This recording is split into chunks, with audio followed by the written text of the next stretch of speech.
Good morning student, welcome to Daffodils online classes.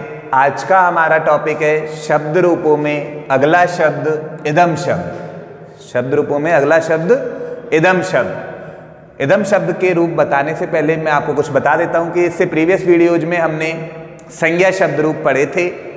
आज हम पढ़ रहे हैं यहाँ पर सर्वनाम शब्द। सर्वनाम शब्द वे शब्द होते हैं जो संज्ञा के स्थान पर प्रयुक्त होते हैं।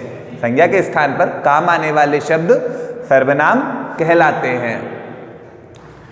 उनमें आज हम सबसे पहले पढ़ रहे हैं इदम शब्द। इदम यानी ये होता है यह। इदम मीन्स क्या होता है?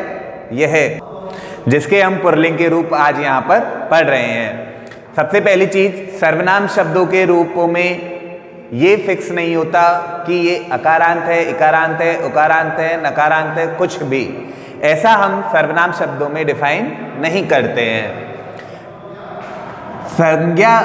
सर्वनाम शब्द रूप तीनों लिंगों में चलते हैं। जैसे कि हमारा मूल शब्द क्या है? इदम। यहाँ पर मूल शब्द क्या है? हमारा इदम है। तो यहाँ जो मूल शब्द है वो हमेशा नपुंसक लिंग का होता है।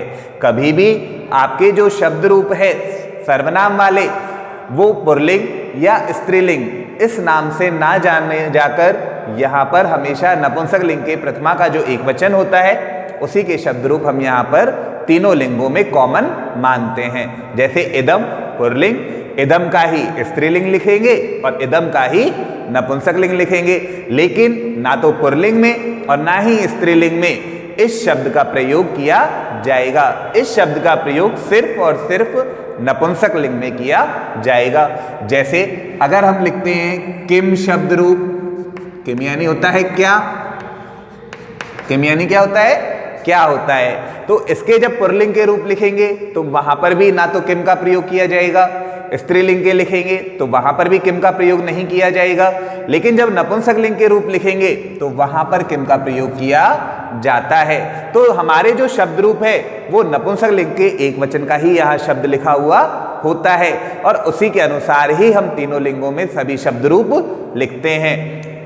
और भी अन्य जो सर्वनाम शब्द है उनके रूप भी इसी तरह से लिखते हैं। इसमें वर्णों को अलग अलग करके लिखने की जरूरत नहीं है। जैसे ई को अलग किया, फिर दे को किया, फिर मैं को किया। क्यों नहीं है? क्योंकि जैसा कि मैंने आपसे कहा कि इसमें ना तो अकारांत होता है, ना इकारांत, ना उकारांत, ऐसा कुछ नहीं होता। यहाँ पर जैसा है वो वैसा ही रहता है, इसमें कोई परिवर्तन नहीं होता। सारे सर्वनाम शब्द एक ही शब्द रूप के अनुसार चलते हैं। जैसे किम के अगर आप शब्द रूप लिखोगे तो वो भी आपके इदम के अनुसार ही चलेंगे। इसके अलावा तत् के जैसे हम लिखते हैं तत् शब्द रूप, तो तत् के जो रूप है वो भी आपके इदम के अनुसार ही चलेंगे। एतत् के अगर हम लिखते हैं तो एतत् के शब्द रूप भी हमारे इदम के अनुसार ही चलेंगे। तो कुल मिलाकर आपको सिर्फ एक ही शब्द रूप सर्वनाम में याद करना है और उसी के अनुसार आप बचे हुए सभी शब्द रूप भी बना सकते हैं। जैसे इदम का हम यहाँ पर रूप लिख रहे हैं तो पहली चीज मैं आपको बता देता हूं कि विभक्ति यहाँ पर 7 होती है, 7वीं विभक्ति तक होती है, संबोधन नहीं होता है। क्यों नहीं होता वो मैं अभी बता देता हूं आपको। और वचन आप जानते ही हैं, वचन पहले से ही 3 वचन होते हैं हमारे संस्कृत में, एक वचनम, द्विवचनम और बहुवचनम।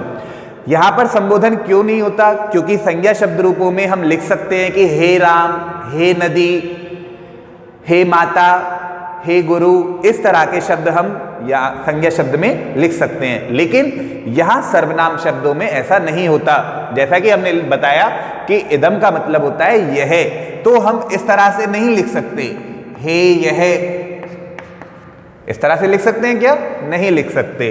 तो इसीलिए सर्वनाम शब्द रूपों की संबोधन विभक्ति नहीं होती है। हम यहाँ पर केवल 7 ही विभक्तियां पढ़ते हैं। तो इस तरह का ऐसा कोई शब्द नहीं होता, तो इसीलिए हम संबोधन विभक्ति भी नहीं लिखते हैं। तो इसीलिए यहाँ पर 7 विभक्तियां हैं, जिसमें से प्रथमा विभक्ति। प्रथमा विभक्ति में आता है एक वचनम का शब्द अयम। जैसा कि मैंने कहा कि यहाँ पर इदम शब्द का प्रयोग नहीं होगा। इस शब्द का प्रयोग हम डायरेक्ट ही किस में करेंगे? नपुंसक लिंग में, ना स्त्रीलिंग में करेंगे ना ही पुल्लिंग में। तो प्रथमा के एक वचन में अयम, द्विवचनम में इमौ और बहुवचनम में इमे। अयम, इमौ और इमे। विभक्ति चिन्ह जो प्रीवियस वीडियो में भी आपने देखा है वही विभक्ति चिन्ह यहां होता है। ने इसका विभक्ति चिन्ह है और कारक कौन सा है? कर्ता कारक है, जो कि हमेशा प्रथमा विभक्ति के साथ में आता है। द्वितीय विभक्ति, द्वितीय विभक्ति में इमम, इमौ और इमान, इमम, इमौ और इमान। यहां पर विभक्ति चिन्ह होता है हमारा को और कारक होता है कर्म। सभी शब्दों के रूप आपके यह से रिलेटेड ही निकलेंगे। सभी शब्द रूप आपके यह या इसका, इसके, इसके अनुसार ही होंगे। अनेन तृतीय विभक्ति में, अनेन यानी जैसे होता है इसके द्वारा, आभ्याम अर्थात इन दोनों के द्वारा, ए भी अर्थात इन सब के द्वारा, इसके द्वारा, इन दोनों के द्वारा और इन सब के द्वारा। जैसा कि यहां पर विभक्ति चिन्ह आपने पढ़ा है से या के द्वारा, और कारक कौन सा होता है? करण कारक होता है। चतुर्थी विभक्ति में आता है अस्मै अर्थात इसके लिए, क्योंकि चतुर्थी विभक्ति का चिन्ह होता है के लिए, तो यहां पर क्या आ जाएगा? इसके लिए। आभ्याम इन दोनों के लिए, एभ्य अर्थात इन सब के लिए। चतुर्थी विभक्ति का जो विभक्ति चिन्ह है वो है के लिए, और कारक कौन सा होता है? संप्रदान कारक। पंचमी विभक्ति, पंचमी विभक्ति का जो एक वचनम का शब्द है वो है अस्मात्। अस्मात् यानी होता है इससे, अस्मात् यानी इससे।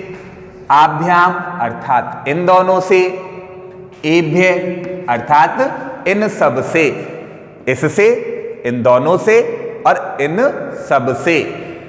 यहां पर जो विभक्ति चिन्ह है वो है से, जो कि आपका पृथक होने के लिए काम आता है, और कारक जो है वो आपने पढ़ा हुआ है, कारक आपका है अपादान कारक, जो कि हमेशा पंचमी विभक्ति के साथ प्रयोग होता है। अगली है हमारी षष्ठी विभक्ति। षष्ठी विभक्ति में अस्य एक वचनम का शब्द, द्विवचनम में अनयो और बहुवचनम में एषाम। अस्य, अनयो, एषाम अर्थात अस्य यानी होता है इसका, अनयो यानी इन दोनों का, और एषाम यानी इन सब का। यहां पर विभक्ति चिन्ह का, के, की या फिर रा, रे और री।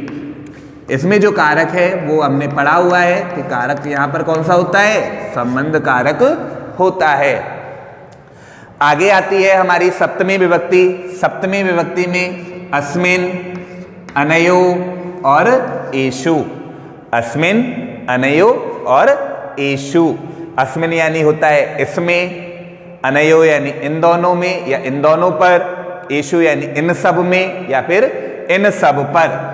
यहां जो विभक्ति चिन्ह है वो होता है आपका में या पर, और कारक जो होता है वो कौन सा है? अधिकरण कारक। तो इस तरह से आप सर्वनाम शब्दों में पुल्लिंग शब्दों के रूप लिख सकते हैं। पुल्लिंग शब्दों के बाद में आता है स्त्रीलिंग शब्द, लेकिन मैं आपको सबसे पहले बता देता हूं नपुंसक लिंग शब्द। पुल्लिंग शब्दों के बाद में स्त्रीलिंग पढ़ेंगे, लेकिन स्त्रीलिंग पढ़ने से पहले आप एक बार नपुंसक लिंग शब्दों को भी देख लीजिए कि नपुंसक लिंग शब्द किस प्रकार से होते हैं, क्योंकि पुल्लिंग शब्द यदि आपको याद हो गए तो आप नपुंसक लिंग शब्द रूप भी याद कर सकते हैं। कैसे याद कर सकते हैं? क्योंकि पुल्लिंग शब्दों में जो विभक्तियां हैं, प्रथमा, द्वितीय, तृतीय, चतुर्थी, पंचमी, षष्ठी, सप्तमी, ये सभी विभक्तियां हमारे नपुंसक लिंग में एक समान होती है, अलग अलग नहीं होती।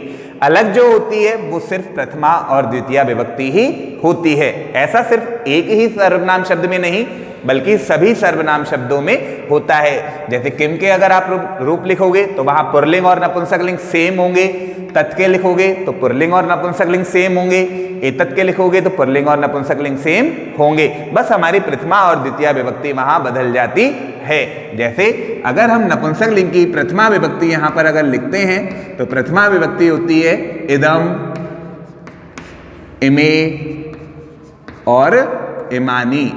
जैसे कि हमने फल के रूप पढ़े थे, फलम, फले, फलाने, ठीक इसी प्रकार यहाँ पर नपुंसक लिंग के अगर आप रूप लिखोगे तो प्रथमा विभक्ति होती है इदम, इमे, इमानी। अब आती है द्वितीय विभक्ति। द्वितीय विभक्ति के अगर आप रूप लिखोगे तो द्वितीय विभक्ति में भी सेम यही होता है, इदम, इमे और इमानी। जैसा कि हमने फल शब्द रूप में पढ़ा था, फल शब्द रूपों में भी प्रथमा और द्वितीय विभक्ति सेम होती है, फलम फले फलानी। द्वितीय विभक्ति में भी फलम फले फलानी। तो यहां पर भी आपका इसी तरह होगा, इदम, इमे, इमानी और इदम, इमे, इमानी। अब आपके तृतीय विभक्ति से लेकर, कौन सी विभक्ति? तृतीय विभक्ति से और सप्तमी विभक्ति तक के जो पुल्लिंग के रूप है वही पुल्लिंग के रूप आपके नपुंसक लिंग के भी होंगे। यहां से अगर आप तृतीय विभक्ति लिखोगे तो तृतीय विभक्ति आपकी यही होगी, अनेन आभ्याम एभि, चतुर्थी अस्मै आभ्याम एभ्य, पंचमी अस्मात् आभ्याम एभ्य, षष्ठी विभक्ति अस्य अनयो एषाम और सप्तमी विभक्ति होगी अस्मिन अनयो एषु। इस तरह से आप नपुंसक लिंग के शब्द रूप भी लिख सकते हैं। अब जैसे किम के यदि लिखेंगे तो किम की वहां चेंज हो जाएगी, किम के कानी, किम के कानी। तत् के लिखेंगे तो तत्ते तानी, तत्ते तानी। तो इस तरह से आप पुल्लिंग और नपुंसक लिंग के शब्द रूप लिख सकते हैं। थैंक यू स्टूडेंट, आप इन्हें याद कीजिए ताकि ये आपको याद हो जाए। Thank you.